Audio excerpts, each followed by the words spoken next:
Hello everybody, welcome back to American Textbook Reading Series. Today we're looking at Science Book 3, Unit 8. Yes, Unit 8. Okay, good.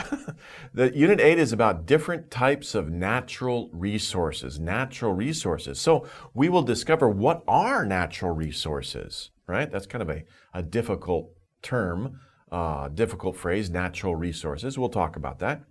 And what kinds of energy resources we have. Those are very important for our life, okay? So that's the idea behind our lesson 8 in today's lesson. Okay, let's get started with the vocabulary as usual. First of all, we can see our first word is coal. Coal is this black rock. You've probably seen coal before. It's a black substance dug up from the ground that can burn. You know, in our lesson 7, we just did that in this book. We talked about animals that die. You know, their remains get buried under mud, sand, and rock, and they turn into fossils. Well, that doesn't always happen, right? Sometimes, or many times, the bodies of animals and plants get buried and they get pressed together and they turn into carbon. Carbon is a type of coal and you can burn it, right? So actually coal is the remains of dead animals and plants that died a long, long time ago, okay? So it formed into like a rock. It's a hard rock.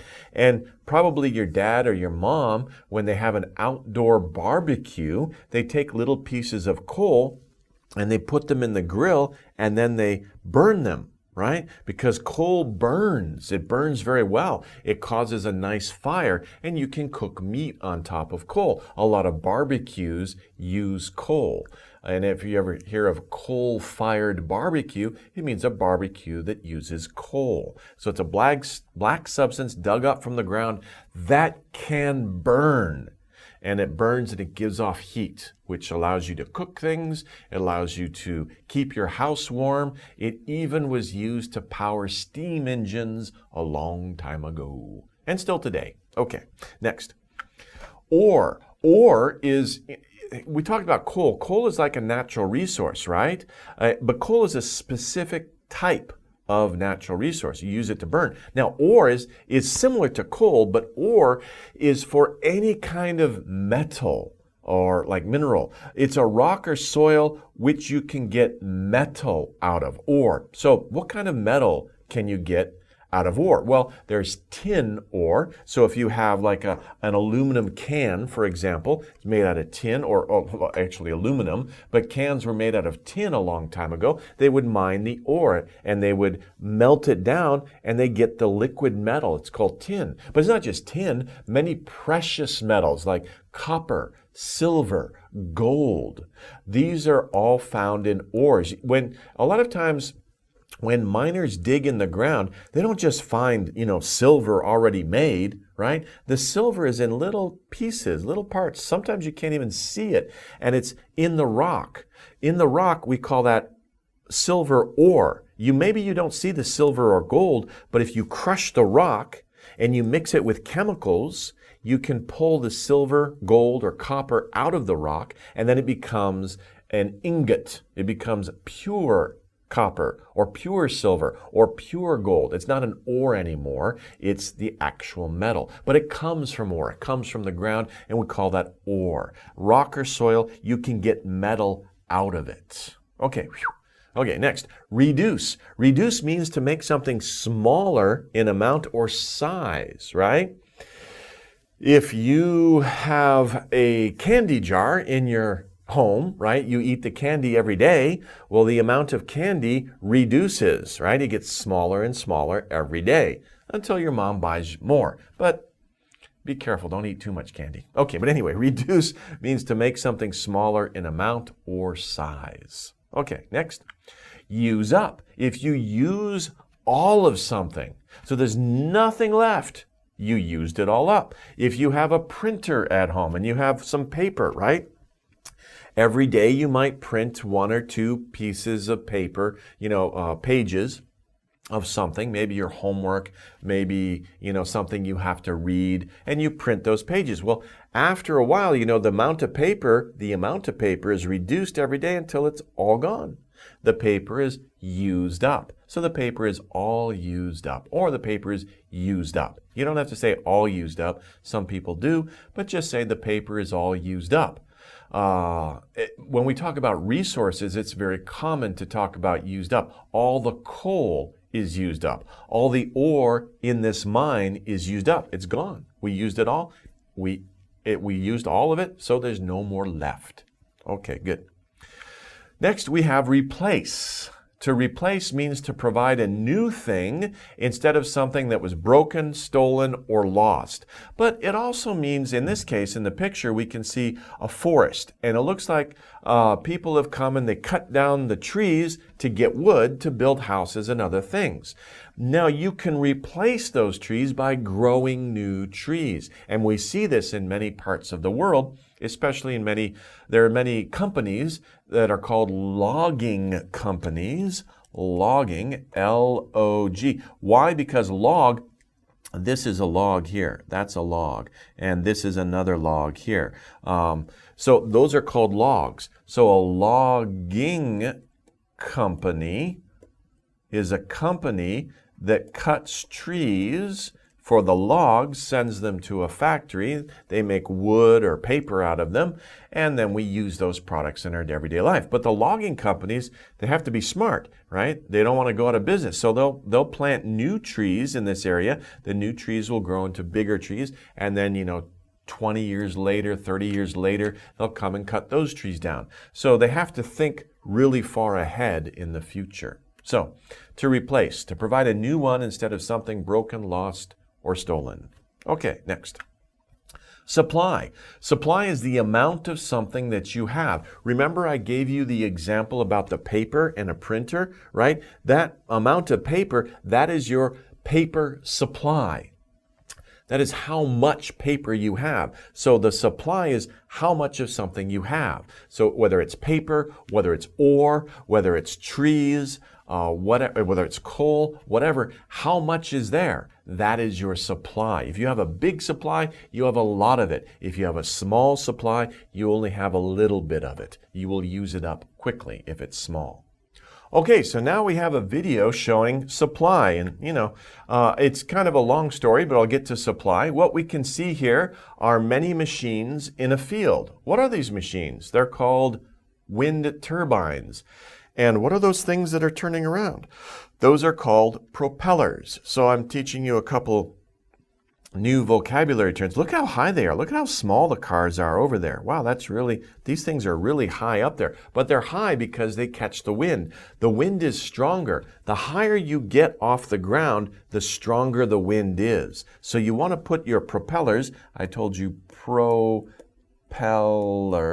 This is a propeller. This part here, that's the part that turns. When the wind hits the propeller, it makes it turn. Now on an airplane, a propeller airplane, there's an engine that makes the propeller turn, and the propeller makes the wind, it pushes the plane forward in the wind, in the air, and that allows it to take off. We don't have propeller airplanes now, we have jet airplanes. But this is the opposite. There's no engine making the propeller turn, it's the wind that makes the propeller turn. Now here we have a turbine. And you can call the whole thing, well that's a stand, this is called a wind turbine.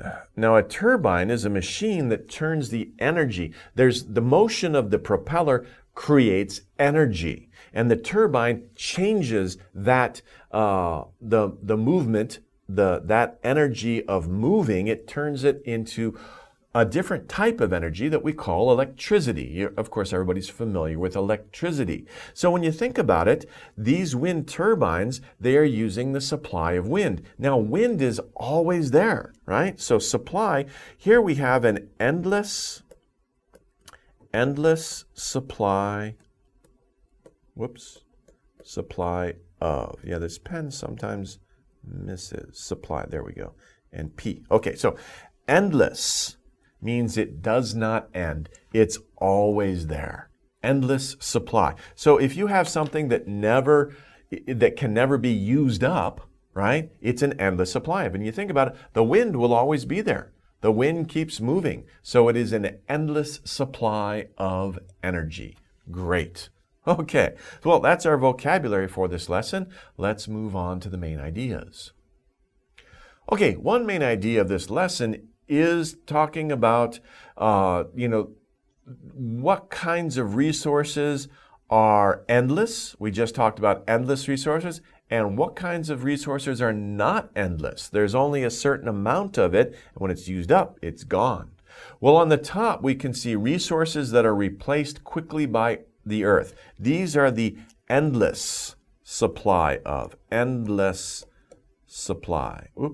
Endless supply of. We have an endless supply of water, right? Because water keeps being recycled through the Earth's atmosphere. And we always have fresh water falling from the sky in terms of rain. So resources that are quickly replaced by the Earth, water makes power to light and heat homes, especially if you have water flowing down a river. You put a dam, and the motion of the water makes the turbines spin, right? Turbines that change that energy into electricity, and we call that a hydroelectric. Hydro means water, right? It's from, I believe, Greek. A lot of words in English come from Greek and Latin origins. Hydro means water. Hydroelectric. So we call dams, the famous dam, Hoover Dam, near Las Vegas in America, hydroelectric. Hydroelectric is a hydroelectric dam, right? Hydroelectric plant, a hydroelectric facility. So hydroelectric means it creates energy from the motion of water, right? A very old type of hydroelectric source was a windmill. Hundreds of years ago, before there was electric. We don't call it a hydroelectric, we just call it a hydro, like a hydro-powered windmill. Actually, it used the wind, but it also, people would also build mills by the water. It would turn this big wheel, and that would help the farmer crush the wheat into flour, right? So that's the earliest form of the hydropower that people use, one of the earlier forms. Now, water, of course, and of course wind. We already talked about wind when we saw the video of the wind turbines, but wind also makes power to light and heat homes. In this case, we see the wind is very strong. Looks like it's probably a hurricane or a typhoon, but the wind can have a lot of energy. So if you build a very tall wind turbine, you can get some of that energy from the wind. And these are endless supplies of resources. What's one more, by the way, that's very popular these days? One more that's not in this chart is sunlight. Sunlight is also a resource that is quickly replaced. It's not really replaced, it's just always there, right? Kind of like wind. So sunlight, and we call that, if you use sunlight to make electricity, we call it solar. Solar, because sol, star, from the sun. Solar power. Solar power. So you might have solar panels on your home or on your school or at your dad's or mom's office building. Solar powered. Solar panels will make solar power. These are resources that are quickly replaced by the earth. Now, some resources are not quickly replaced. What are they? Well, first of all, we have ores. Ores are used for making many goods. Like I said, ores, oh, that looks like a mixture of many different types of ores there. Wow, that looks very precious, very valuable. My precious. Okay, sorry. But it looks very precious. Like you have gold. Looks like there might be, I don't know, silver there? Yeah, it's interesting. Okay. Anyway, it looks like some gold ores. Now, gold is used for making a lot of different goods. It's not just jewelry, but in your cell phone, you probably have some small amounts of gold. Gold is very good for making semiconductors and conducting electricity on circuit boards. So gold is used for a lot of different industries. And so is silver and of course copper, because copper is, in many buildings, they use copper wires to transmit electricity, because copper is very good for carrying electricity from one place to another. So ores are used for making many goods. But the thing about ores is that, if you have a mine, right, you have miners and they dig up that dirt. Once that ore, the ore in the dirt, once it's gone, that's it.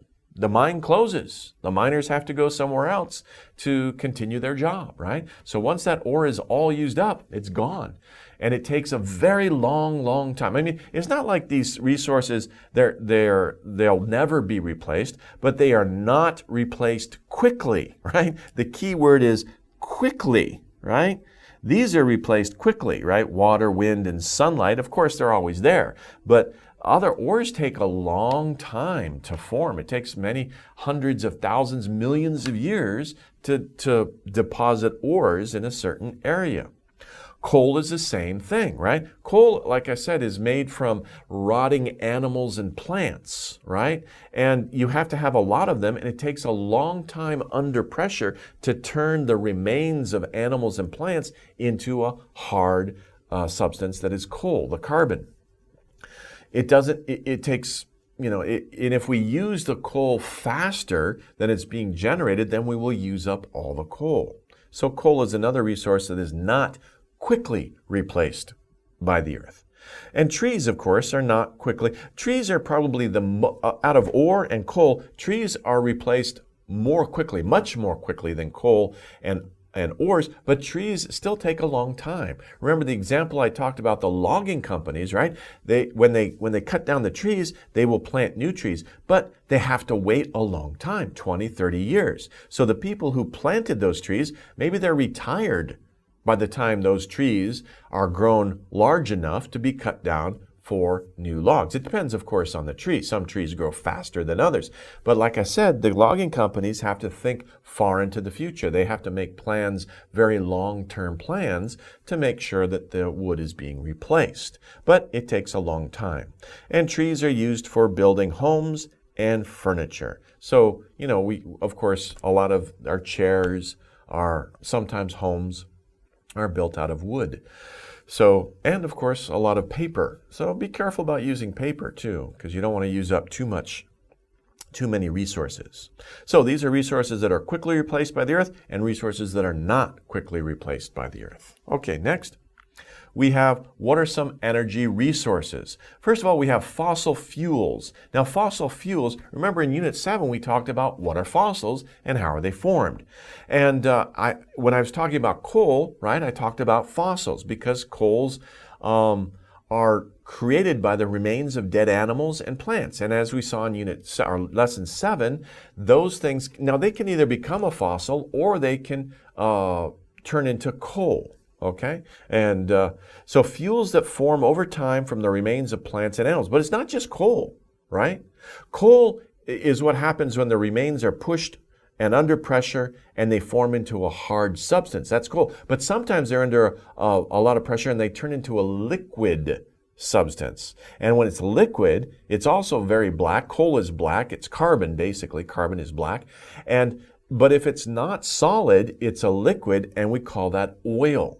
Right? So if you see, usually in places like deserts or very dry areas, doesn't have to be, but usually, you can see, sometimes people will dig or sometimes just walking around, you see some black, gooey and smelly material. It looks like water, but it's very thick water, just bubbling up to the surface. And you're like, what is that? That is natural oil. Sometimes, well, usually nowadays, companies drill into the earth because the oil is underground and there's a big body of like liquid oil underground, and they drill down there because it's under pressure, it's into liquid. So when they drill down, that pressure pushes the oil up the hole, and you have an oil geyser. And usually they put a machine on there to catch that oil as it's coming up and to pump it into trucks, and they take it to a factory and they turn it into gasoline so that you can drive your car, right? Or you can use it to heat your home. Propane. Natural gas is propane. We have the picture of the stove. Many stoves use natural gas, or in Korea you say LPG, liquid petroleum gas, right? LPG. Okay, so oil, coal, and natural gas are types of fossil fuels. Actually, that energy is coming from animals and plants that lived millions of years ago. So interesting. So think about that. The next time you're using oil, coal, or gas, you're actually using the bodies of animals and plants that lived a long, long time ago. Okay, now, the problem with fossil fuels, of course, is that they are not replaced quickly by nature. It takes a very, very long time to turn a dead animal or a plant into coal, gas, or oil. So, many companies are looking for alternative energy. Why is it alternative? Because alternative is just kind of new. You know, if history was changed, if humans had developed had developed solar, hydro, and wind power a long time ago, we wouldn't call them alternate energy resources. We just call them traditional energy sources. But in history, fossil fuels were easier to use. They gave more energy. They didn't require as much science or knowledge, technology to develop. So people used them because they were easier. So they were first. Fossil fuels were first. So they are traditional. Traditional means of energy. Traditional. Did I spell that right? Traditional, yeah. Okay, good. Traditional. So those are the traditional. Those are the old time, the fossil fuel, the energy sources that have been around for a long time. Now, something new that replaces traditional, you can call it alternative. Also, alternative kind of like means new, right? New. So these are new energy resources, and although wind, as you can see, it's a very old resource, but it's not mainstream. Not a lot of people. Wind was only used for special cases, a long time ago. But nowadays we're building more wind turbines. Someday, maybe alternative energy resources will be more important than traditional fossil fuels. That's the hope of many people because they're cleaner, they're better for the environment, and we don't have to worry about running out of them, using them all up. So energy resources other than fossil fuel, of course, we talked about water, wind, and sun. Water, remember, is hydropower, and sun is solar power. We don't have a fancy word for wind, I'm sorry. It's just wind power. Okay, so hydro and solar. Okay, so those are the ideas, the main ideas for this lesson. Next, let's take a look at the reading. Okay, so let's go over the reading. And as usual, read along with me to practice pronunciation or read along silently in your mind, but think about the pronunciation of the words and especially focus on the key vocabulary for this lesson. Okay, you guys ready? Here we go. Earth has many natural resources. We use them in many ways. A tree is a natural resource. We use wood to make goods like furniture. A tree can be replaced. If we cut down the tree, another one can grow, but it takes many years. Okay, so not quickly. Next, coal is a natural resource. We use coal to make electricity. An ore is another natural resource. Ores contain metal. We use metal for making many goods. Oh, by the way, goods also means products. Products. And of course, product is something that you can buy in a store and use. So, like I said before, ores can be used from anything from jewelry to cell phones, computers, many different things. Okay, continuing. Some natural resources, like coal and ore, take millions of years to be made. Their supply is limited. Once used, they cannot be replaced quickly. Key word. Yes, they can be replaced, but not quickly. It takes millions of years. So once used, they cannot be replaced quickly. Next. We are using these resources very quickly these days. We need to reduce the amount of natural resources we use. They need to be conserved. Conserved. Conserved means to use to use in small amounts, and correctly, small amounts. And you have to think about how you use them.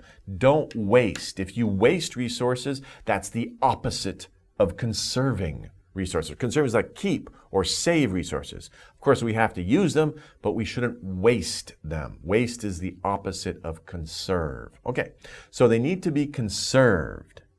If all the coal and ore are used up, electricity and goods will have to be made in other ways. Okay, so this is very important reading passage. Okay, next let's take a look at the main idea. How is this information organized? Okay, so now it's time to take a look at how the information in the reading passage is organized. The reading skill here is main idea and details. So remember, many reading passages will throw out or introduce a main idea at the beginning. So this is the main idea, but what are the details that support that main idea? So you have the main idea, that's a general statement. But now we need more specific details that support that main idea or further explain the main idea. Well, here we have the main idea is natural resources are used for many things. We have 3 supporting details, okay? Well, actually more than that. We have about 4. Okay, so first of all, we have some natural resources have a limited supply. So we need to beep our use of them. So we need to, we talked about conserve. That's kind of the idea. Remember, conserve is don't waste. So conserve would be like to limit or reduce the use of something. So the word here that we need to use is we need to reduce. Whoops, what happened there? Reduce. That's okay. It's okay. Reduce. So we need to reduce our use of them. And reduce, that's also another word that I highlighted in the reading. That is related to conserve. Conserve. That's the opposite of waste, right? So if we reduce our use of these resources, we are conserving those resources. We're saving them for later. Don't waste them. So reduce your use of natural resources. Okay, good. Next, we have the starts with the blank. So beep is used to make electricity. From the reading passage, what did they say was used to make electricity? It's a natural resource that takes a long time to make. It's formed from dead animals and plants, and it's a solid form. Remember, we said coal. C-O-A-L. Coal is that hard black. It looks like a rock, but it's actually softer than a rock. You can crush it with a hammer very easily, easier than rock. And it burns, and you burn it to make electricity. So coal is used to make electricity. Then beep contain metal, which is used to make many things. Coal doesn't contain metal, but what contains metal, right? We talked about gold, silver, copper as examples. We talked about ores. Ores. Now, ores is a count noun. So one ore, gold ore, silver ore, copper ore, these are different types of ores. So we put S on the end. Different types of ores. Okay. Ores contain metal, which is used to make many things, like we talked about. Jewelry, cell phones, computers, electric wiring in houses, things like that. Okay. Finally, another type of natural resource is trees. Trees are natural resources. Their supply is not limited, right? But it takes a long time to replace them. That's the word. Trees can be replaced, obviously. I just said that. Trees can be replaced, but not quickly. It takes a long time, but relatively not a long time. I mean, compared to coal and ore, which take millions of years to make, trees can be replaced in decades. right? Tens of years. So 20 years, 30 years, 40 years, we can replace the trees that we cut down. And like I said, many logging companies do this. Well, they should do this. Okay, so very interesting lesson. We talked about different types of natural resources, right? Of course, we use natural resources all the time. Natural resources make our lives more comfortable, more convenient, more easier to live. Imagine if we didn't have electricity. Imagine if we didn't have wooden furniture or houses. Imagine if we couldn't use any metal, right? We'd be living in caves, right? Hunting animals with, we wouldn't even have sticks because we wouldn't have wood. Be throwing rocks at animals to get our dinner. That's not a very good existence. So natural resources make our lives much richer, more rewarding, very convenient. But we have to be careful about how we use natural resources. We have to conserve them. We have to reduce them. So at your home, right? Don't leave lights on very long. Turn the light off. Save, reduce your use of electricity. Don't leave the water running on for too long. Reduce your use of fresh water, right? Conserve our natural resources, not just for you, but also for your children and your children's children, for the future generations. Very important that we don't use up all of our natural resources, because we wouldn't want to live in a world without all of these things, without everything that makes our lives comfortable and easy and more rewarding. Okay, so kind of an important idea in this lesson. Hope you learned a lot. Thanks for studying with me, and we'll see you in the next lesson. Take care, everybody. Bye-bye.